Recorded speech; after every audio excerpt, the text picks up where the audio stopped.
BPSC प्राथमिक शिक्षक के लिए हम लोग साइंस सेक्शन से बायोलॉजी देख रहे हैं। इसके पहले पार्ट 1 वीडियो हमने कर रखा है, काफ़ी बेहतरीन कंटेंट के साथ आप रिवीजन कर सकते हैं। ठीक है, आज हम लोग देखेंगे कोशिका विज्ञान। तो चलिए शुरू करते हैं। कोशिका विज्ञान, इसमें सबसे पहले आता है कोशिका यानी सेल।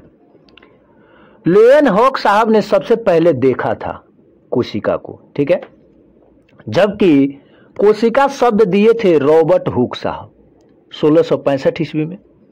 कोशिका सिद्धांत की बात करेंगे तो स्लाइडेन एंड स्वान ने दिया था। कोशिका सिद्धांत की बात करेंगे तो स्लाइडेन एंड स्वान ने। ध्यान रखेंगे, इसके अध्ययन को हम लोग साइटोलॉजी कहते हैं। अब आता है कोशिका का प्रकार। ये दो प्रकार के, एक को हम लोग प्रोकैरियोटिक कहते हैं यानी अल्प विकसित अति सूक्ष्म, दूसरा को यूकैरियोटिक कहते हैं यानी विकसित होगा। ठीक है, अब इसमें कुछ चीजें पाई जाती है जो किस चीज की बनी होती है, क्या विशेषताएं हैं, वो भी जरा देख ले। बात करेंगे अगर कोशिका भित्ति का, तो प्रोकैरियोटिक में बना होता है प्रोटीन और कार्बोहाइड्रेट के। तो प से प्रोकैरियोटिक और प से प्रोटीन, यानी कोशिका भित्ति इस चीज का बना होता है। यूकैरियोटिक में कोशिका भित्ति बना होता है सेलुलोज का। आप जानते हैं कि कवक का कोशिका भित्ति काइटिन से, जबकि पादप की कोशिका भित्ति सेलुलोज से। नेक्स्ट देखते हैं, इसमें 70 प्रकार राइबोसोम पाया जाता है प्रोकैरियोटिक में, जबकि यूकैरियोटिक में 80 प्रकार का। ठीक है, इससे पहले ये चीज जानना जरूरी है थोड़ा कड़ी, जब भी हम लोग पॉजिटिव बात करेंगे तो वो यूकैरियोटिक में होगा, ज्यादा बात करेंगे तब भी यूकैरियोटिक। के बाद आता है डीएनए। डीएनए प्रोकैरियोटिक में कैसा होगा, एकल सूत्र होगा, जबकि यूकैरियोटिक में पूर्ण विकसित या दोहरी सूत्र होगा। ध्यान रखेंगे, आगे बढ़ते हैं। श्वसन की बात करेंगे तो प्रोकैरियोटिक में प्लाज्मा झिल्ली द्वारा, तो प से प्रोकैरियोटिक और प से प्लाज्मा झिल्ली। यूकैरियोटिक में बात करेंगे तो माइटोकॉन्ड्रिया द्वारा, माइटोकॉन्ड्रिया द्वारा। अब बात करते हैं प्रकाश संश्लेषण। प्रकाश संश्लेषण की बात करेंगे तो प्रोकैरियोटिक में थाइलेकाइड द्वारा, थाइलेकाइड द्वारा, और जबकि यूकैरियोटिक में क्लोरोप्लास्ट द्वारा, यानी पादप क्लोरोप्लास्ट। इसमें कोशिका विभाजन कैसी होगी, प्रोकैरियोटिक में होगा अर्धसूत्री। क्या होगा, अर्धसूत्री, और जबकि यूकैरियोटिक में होगा अर्धसूत्री और समसूत्री दोनों, अर्धसूत्री और समसूत्री दोनों होगा। ध्यान रखेंगे इस चीज को। आगे बढ़ते हैं, अब आते हैं कोशिका भित्ति यानी सेल वाल। सेल वाल कल बताए थे कि पेड़ पौधे को, छाल को हम लोग सेल वाल कहते हैं। जिस तरह हमारे शरीर का चमड़ा है, स्किन है, ठीक वैसे ही पेड़ पौधे का भी होगा ना जी। आगे बढ़ते हैं, इस केवल पादप में होगा, कोशिका भित्ति केवल पादप में होगा, जंतु में नहीं होगा। बहुत इंपॉर्टेंट, ये जो है सेलुलोज का बना होता है। पादप का कोशिका भित्ति सेलुलोज का, जबकि कवक का काइटिन का। कवक का किस चीज का, यहां देख सकते हैं काइटिन का। पादप तो देख ही लिए। जीवाणु में कोशिका भित्ति किसकी बनी होती है, पेप्टिडोग्लाइकन। ठीक है, ध्यान रखेंगे। आगे बढ़ते हैं, अब आते हैं कोशिका झिल्ली यानी सेल मेम्ब्रेन के नाम से जानते हैं। ये किस चीज का बनी होती है, लिपिड का बनी होती है, जो कि फास्फोग्लिसराइड लिपिड का बनी होती है। बिहार दरोगा में ये क्वेश्चन पीटी में पूछा हुआ है। और ये इसमें क्या होता है, प्रोटीन और कार्बोहाइड्रेट होता है, प्रोटीन और कार्बोहाइड्रेट। ध्यान रखेंगे। अब पढ़ेंगे तारक का, जिसको सेंट्रोसोम कहते हैं। इसकी खोज बोबेरी ने किया। किसने किया, बोबेरी। यह केवल जंतु में, हम लोग देखे कोशिका भित्ति केवल पादप में हो रहा था, और यही तारक का केवल जंतु में। बहुत इंपॉर्टेंट। अब पढ़ेंगे अंतःद्रवी जालिका, जिसको इंडोप्लाज्मिक रेक्टिकुलम कहते हैं। ये क्या होता है, इनकी बाहरी सतह पर राइबोसोम पाए जाते हैं। बाहरी सतह पर राइबोसोम पाए जाते हैं जो कि खुरदरा होते हैं। ठीक है, और इसमें क्या होता है, वसा एवं प्रोटीन का संचरण होगा। ठीक है, इंडोप्लाज्मिक रेटिकुलम में वसा एवं प्रोटीन का क्या होगा? संचरण हो गया, ध्यान रखेंगे। आगे बढ़ते हैं। राइबोसोम, राइबोसोम यानी इसमें क्या होगा? इसको प्रोटीन का फैक्ट्री कहते हैं। राइबोसोम को प्रोटीन का फैक्ट्री कहा जाता है, जो कि आरएनए प्लस प्रोटीन की बनी होती है, ध्यान रखेंगे। अब आता है माइटोकॉन्ड्रिया। माइटोकॉन्ड्रिया की खोज अल्टमैन साहब ने किया, अल्टमैन साहब ने किया। नामकरण इसका बेंडा ने दिया। माइटोकॉन्ड्रिया का नामकरण किसने किया? बेंडा ने। इसको कोशिका का शक्ति गृह कहते हैं, पावर हाउस ऑफ सेल कहा जाता है माइटोकॉन्ड्रिया को, ध्यान रखेंगे। ये विखंडन द्वारा विभाजित होती है, कौन? माइटोकॉन्ड्रिया। आगे बढ़ते हैं। अब आता है गोल्जी काय। गोल्जी काय क्या है? इसकी खोज कैमिलो गोल्जी ने किया था। किसने किया? कैमिलो गोल्जी ने। इसका मुख्य कार्य क्या है? यातायात प्रबंधक यानी ट्रांसपोर्टेशन का काम है, इधर से उधर उधर से इधर, नारायण जैसा।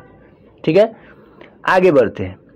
इसमें जो है कोशिका भित्ति और लाइसोसोम का निर्माण होता है। कौन सी? गोल्जी काय में कोशिका भित्ति और लाइसोसोम का निर्माण होता है, जो कि ग्लाइकोलिपिड भी, और इसमें ग्लाइकोलिपिड भी निर्माण होता है, ध्यान रखेंगे। अब देखेंगे लाइसोसोम। लाइसोसोम की खोज किसने की? डी डुबे साहब ने किया। ठीक है, ये एकल झिल्ली से घिरा होता है। बिहार दरोगा में क्वेश्चन पूछा हुआ था कि लाइसोसोम कितनी झिल्ली से घिरी होती है? तो एकल झिल्ली से। ठीक है, इसको आत्महत्या की थैली कहते हैं, लाइसोसोम को आत्महत्या की थैली कहते हैं, ध्यान रखेंगे। आप जो है मेरे बारे में जान सकते हैं यहाँ। ठीक है, बाकी चैनल को सब्सक्राइब करेंगे, लाइक करेंगे, शेयर एंड कमेंट तो आप करते ही हैं। चलिए अब हम लोग पढ़ेंगे लवक यानी प्लास्टिड। लवक मुख्यतः 3 प्रकार के होते हैं। एक को कहते हैं हरित लवक, जिसको क्लोरोप्लास्ट। एक को कहते हैं अवर्णी लवक, जो कि ल्यूकोप्लास्ट। और तीसरा को कहते हैं वर्णी लवक, जो कि क्रोमोप्लास्ट। इसमें जो मुख्य रूप से होगा उसी को चर्चा हम लोग करेंगे। चूंकि आपको पता होगा कि हम लोग उसी चीज पर ध्यान देंगे जो कि जहाँ से क्वेश्चन बनते हैं। फालतू के क्वेश्चन देखना समय का निष्ठुर बर्बादी है। ठीक है, तो आइए, बहुत बार क्वेश्चन पूछे जाते हैं हरित लवक से। हरित लवक ये हरा रंग का होता है, हरा रंग का होता है, ह से हरित, ह से हरा। इसमें क्लोरोफिल पाए जाते हैं, इसमें क्लोरोफिल पाए जाते हैं। उसका हिंदी होता है पर्णहरित। क्या होता है? पर्णहरित। ये पादप कोशिका का रसोई घर है, ये पादप कोशिका का क्या है? रसोई घर है, ध्यान रखेंगे। कई बार क्वेश्चन पूछा है कि टमाटर में लाइकोपीन के कारण, टमाटर लाल रंग जो होता है लाइकोपीन के कारण, गाजर में क्या होता है? कैरोटीन, चुकंदर में होता है बीटानिन। इसीलिए हम लोग जाते हैं जूस पीने तो कहते हैं बीट का जूस दीजिए। ठीक है, ध्यान रखेंगे। उसके बाद हम लोग पढ़ेंगे अब केंद्रक यानी न्यूक्लियस। इसका खोज जो है रॉबर्ट ब्राउन साहब ने किया था। केंद्रक की खोज किसने की? रॉबर्ट ब्राउन साहब ने। इसमें ये क्या होता है? हिस्टोन प्रोटीन और डीएनए का बना होता है। कौन सी? केंद्रक। इसमें डीएनए पाया जाता है, तो डीएनए पाया जाता है। कह देगा डीएनए कहाँ कहाँ पाया जाता है? तो 3 जगह। एक तो केंद्रक यानी न्यूक्लियस में, दूसरा माइटोकॉन्ड्रिया में, और तीसरा हरित लवक में, ध्यान रखेंगे। अब हम लोग पढ़ेंगे डीएनए के बारे में। डीएनए जो कि यहाँ देख सकते हैं पॉलीन्यूक्लियोटाइड होता है। डीएनए क्या होता है? पॉलीन्यूक्लियोटाइड होता है। माइटोकॉन्ड्रिया और हरित लवक में पाया जाएगा, इसके अतिरिक्त, केंद्रक के अतिरिक्त। ठीक है, इसमें क्या होता है? एडिनिन, गुआनिन, थाइमिन और साइटोसिन। ठीक है, ये जो है हाइड्रोजन बंधन से बंधे होते हैं, तो कह देगा एटी और इधर जीसी। ठीक है, एटी और जीसी मतलब एडेनिन बंधा होता है डबल बॉन्ड से थाइमिन के साथ, और गुआनिन ट्रिपल बॉन्ड के साथ बंधा होता है साइटोसिन के साथ। तो इसीलिए याद रखेंगे एटीजीसी। आगे बढ़ते हैं, कई बार क्वेश्चन पूछा हुआ है इसलिए विशेष ध्यान दिया गया। डीएनए की द्विकुंडली यानी डबल हेलिक्स मॉडल किसने दिया था? वाटसन एंड क्रिक ने। यानी 2 गो दिया था तो 2 गो आदमी होगा ना जी, तो वाटसन एंड क्रिक, ध्यान रखेंगे। उसके बाद डीएनए अनुवांशिक क्रियाओं का संचालन, डीएनए क्या करता है? अनुवांशिक क्रियाओं का संचालन करता है, ट्रांसपोर्टेशन करता है एक पीढ़ी से दूसरे पीढ़ी में। जीन इसकी इकाई है, डीएनए का इकाई क्या है? जीन है, ठीक है। प्रयोगशाला में सर्वप्रथम डीएनए का संश्लेषण अरविंद खुराना ने किया था। बहुत इंपॉर्टेंट क्वेश्चन, चूंकि ये भारत से है। प्रयोगशाला में सर्वप्रथम डीएनए का संश्लेषण अरविंद खुराना ने, जो कि इनको इसी पर नोबेल पुरस्कार दिया जाता है 1968 ईस्वी में, ध्यान रखेंगे। आगे बढ़ते हैं। अब आता है आरएनए। आरएनए क्या है जी? तो डीएनए से ही आरएनए का संश्लेषण होता है, डीएनए से ही आरएनए का संश्लेषण होता है। और इसमें थायमिन के स्थान पर यूरेसिल होता है। वहां देख रहे थे एटीजीसी, तो वही थायमिन के स्थान पर क्या होता है? यूरेसिल होता है। कई बार क्वेश्चन पूछा हुआ है। ये आरएनए जो है 3 प्रकार के, एक तो आरआरएनए, टीआरएनए और एमआरएनए। आरआरएनए जो होता है वो प्रोटीन संश्लेषण में सहायक होता है। टीआरएनए, टी से नाम है तो ट्रांसपोर्टेशन करेगा। एमआरएनए यानी मैसेजिंग, संदेश वाहक का काम करेगा, ध्यान रखेंगे। आगे बढ़ते हैं। अब आते हैं पादप एवं जंतु में कुछ अंतर हम लोग देखेंगे। इधर देख सकते हैं पादप कोशिका, इधर देख सकते हैं जंतु कोशिका। इसमें कोशिका भित्ति पाई जाती है। हम लोग देखें कि पादप कोशिका में कोशिका भित्ति पाई जाएगी, जबकि कोशिका भित्ति जंतु में नहीं पाई जाएगी। इसमें लवक पाए जाते हैं, यानी क्लोरोफिल पाए जाते हैं, इसमें नहीं पाए जाते हैं। तारक काय अनुपस्थित होता है, यानी सेंट्रोसोम पादप में तो नहीं ना होता है, जंतु में होता है, ध्यान रखेंगे। रिक्तिका बड़ी होती है, इसमें रिक्तिका छोटी होती है। इसका आकार लगभग आयताकार होता है। पादप की कोशिका का आकार कैसा होगा? आयताकार होगा, और इसका आकार लगभग वृत्ताकार होता है, ठीक है। हम लोग अंतर देखें। उसके बाद हम लोग देखेंगे कोशिका विभाजन, सेल डिवीजन। सेल डिवीजन बिरचाऊ साहब ने 1855 ईस्वी में। इसमें 3 प्रकार के सेल विभाजन होता है। एक को कहते हैं असूत्री, समसूत्री और अर्धसूत्री। 3 वो हो गया। असूत्री किसमें होगा? तो नील हरित शैवाल, ईस्ट और अमीबा, ध्यान रखेंगे। कई बार क्वेश्चन पूछा जाता है कि असूत्री विभाजन किसमें होगा? तो नील हरित शैवाल में होगा, ईस्ट में होगा, अमीबा में होगा। समसूत्री किसमें होता है? स्किन में, हम लोग का चमड़ा में, ब्लड में, मसल्स में, ध्यान रखेंगे। बहुत लोग नहीं जानते हैं, इसलिए जानना जरूरी है। असूत्री विभाजन किसमें होगा? मानव में, हम लोग में असूत्री विभाजन होगा। इधर देखेंगे कुछ इंपॉर्टेंट टॉपिक, हम लोग वही टॉपिक देखेंगे जहां से क्वेश्चन बनते हैं, ठीक है। क्या नहीं पढ़ना है, ये सबसे ज्यादा जरूरी होता है। आगे बढ़ेंगे। समसूत्री, समसूत्री एक पैरेंट सेल में 2 डॉटर सेल पाया जाता है। और सूत्री में क्या होगा? एक पैरेंट सेल में 4 डॉटर सेल पाया जाएगा, ठीक है, ध्यान रखेंगे। अब हम लोग पढ़ेंगे जैव विकास। जैव विकास 3-4 लोग दिए थे, उसको इंपॉर्टेंट जो है उसको हम लोग देखेंगे। सबसे पहले जैव विकास में आता है लैमार्क साहब। इन्होंने क्या कहा था? अधिक उपयोग में आने वाले अंग का विकास अधिक होगा और कम उपयोग में आने वाले अंगों का विकास कम होगा, ठीक है। और इसमें एक और बात कहे थे कि जीवों द्वारा उपार्जित लक्षण वंशानुगत होता है, वंशानुगत होता है। मतलब इनका क्या है? जिराफ के देखे होंगे, उस गर्दन बहुत उठाता है तो इसका गर्दन बढ़ गया। हम लोग पहले कहा जाता है कि हम लोग में पहले पूंछ था, लेकिन पूंछ का उपयोग नहीं हुआ, धीरे धीरे घिसते पूंछ खत्म हो गया। तो वही ये कहना था इनका। डार्विनवाद क्या कहता है? काफी इंपॉर्टेंट क्वेश्चन। अगर आप बायो पढ़ रहे हैं तो लैमार्क, डार्विन और उत्परिवर्तनवाद ये जानना ही पड़ेगा। इनका कहना था कि जीवों में विभिन्नताएं वातावरणीय दशाएं के अनुकूल एक जीव दूसरे जीव से जीवन पर्यंत संघर्ष करता है। कोई भी जीव जीवन पर्यंत संघर्ष करते रहता है, ठीक है।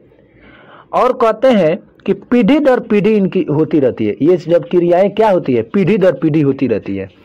कुछ समय बाद एक नई जाति बन जाती है। और पीढ़ी दर पीढ़ी होता है तो एक समय ऐसा आएगा कि कुछ समय बाद जाति जो है नई जाति का निर्माण हो जाएगा जो इन सब से भिन्न होगी, जो इन सब से भिन्न होगी। अब हम लोग देखेंगे उत्परिवर्तनवाद। उत्परिवर्तनवाद आप जानते हैं कि ह्यूगो डी ब्रिज, कई बार क्वेश्चन पूछा हुआ है कि उत्परिवर्तनवाद किसने दिया था, तो ह्यूगो डी ब्रिज दिए थे, ध्यान रखेंगे। उसके बाद हम लोग पढ़ेंगे अनुवांशिकी यानी जेनेटिक्स। ये क्या है भाई? अनुवांशिक लक्षणों को पीढ़ी दर पीढ़ी संचरण होना ही अनुवांशिकी है। अनुवांशिकता का पिता किसे कहा जाता है, यानी फादर ऑफ जेनेटिक्स किसे कहा गया है, तो Gregor Johan Mendel, Gregor Johan Mendel साहब को, ठीक है, ध्यान रखेंगे। अनुवांशिकी का प्रयोग जो है, मेंडल साहब मटर के पौधे को चुना। अनुवांशिकी के प्रयोग के लिए मेंडल साहब ने किसका पौधा चुना? मटर का पौधा। कई बार क्वेश्चन पूछा हुआ है। इधर हम लोग देखेंगे जीव जाति, इधर गुणसूत्र। जो इंपॉर्टेंट है गुणसूत्र उसी के बारे में जानेंगे। मटर में कितना? 14, मक्का में कितना? 20, टमाटर में कितना? 24, मनुष्य में कितना? 46। संख्या में गुणसूत्र 46 और मनुष्य में जोड़ा कह देगा तो 23, यानी जोड़ा मतलब एक के और 7, 23 23 46, इसलिए जोड़ा कह देगा तो 23। इसमें कंफ्यूजन नहीं होना। खरगोश 44, कुत्ता 78। इसके पहले एक और चीज जान लेंगे कि सबसे कम गुणसूत्र होता है 2 एस्केरिस का, जबकि सबसे ज्यादा होता है 1300 से 1600 होता है गुणसूत्र टेरिडोफाइटा का, ध्यान रखेंगे। अब आता है पुरुष का गुणसूत्र संतान में लिंग निर्धारण के लिए उत्तरदायी है, यानी मेल का जो गुणसूत्र है संतान में लिंग निर्धारण करने का, लड़का है या लड़की, ये पुरुष के गुणसूत्र को निर्धारित करता है, ध्यान रखेंगे। आगे बढ़ेंगे। यहाँ से काफी इंपॉर्टेंट क्वेश्चन पूछे जाते हैं। जीवाणु यानी बैक्टीरिया, इसका खोज ल्यूवेनहॉक साहब करते हैं और जीवाणु विज्ञान के पिता ल्यूवेनहॉक को कहा जाता है, ध्यान रखेंगे। रॉबर्ट कोच ने कॉलरा यानी जिसको हैजा बोलते हैं, तपेदिक यानी टीबी, इसी को क्षय रोग भी बोलते हैं, जीवाणु की खोज की, यानी हैजा और तपेदिक जीवाणु की खोज किसने किया? रॉबर्ट कोच ने। उसके बाद आता है लुई पास्चर। काफी इंपॉर्टेंट क्वेश्चन यहाँ से भी बनते हैं। ये दो चीज का खोज किया, एक तो रेबीज का टीका और दूसरा दूध का पास्चुराइजेशन। इसका नाम था पास्चर, तो खोज किया तो पास्चुराइजेशन, कुछ तो श्रेय देना पड़ेगा। आगे बढ़ते हैं। दूध को पाश्चीकरण विधियां 2 है। एक तो 62.8 डिग्री सेंटीग्रेड पर 30 मिनट तक गर्म करेंगे, लो टेम्परेचर होल्डिंग मेथड, ठीक है। दूसरा 71.7 डिग्री सेंटीग्रेड पर मात्र 15 सेकेंड के लिए हाई टेम्परेचर पर करेंगे, ठीक है, इसको ध्यान रखेंगे। ताना का रूपांतरण, कई बार क्वेश्चन यहाँ से पूछा है, ताना का रूपांतरण किस प्रकार से हुआ है? जैसे कंद कह देगा तो आलू, परकंद तो हल्दी अदरक, सलकंद प्याज लहसुन, कई बार यहाँ से क्वेश्चन पूछा हुआ है। अब आते हैं सत्य फल और असत्य फल। सत्य फल क्या है?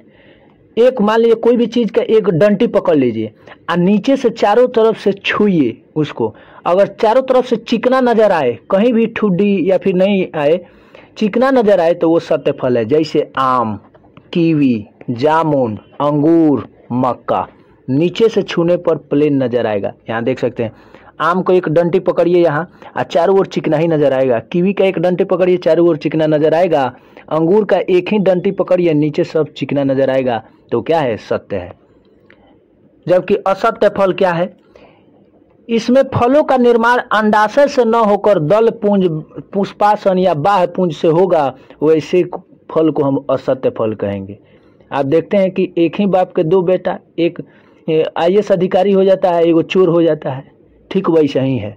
अगर अंडाशय से हुआ तो सत्य फल होगा, अगर अंडाशय से होकर दूसरे जगह से इसका निर्माण हुआ तो उसको असत्य फल कहेंगे। जैसे सेव, कटहल। सेव में देखिए ऊपर डंटी पकड़िए और नीचे चिकना नहीं है, नीचे भी धसल रहेगा, ठीक है, चारों ओर चिकना तो है नहीं, तो इसलिए कटहल भी देखिए चारों ओर खुरबुर खुरबुर है।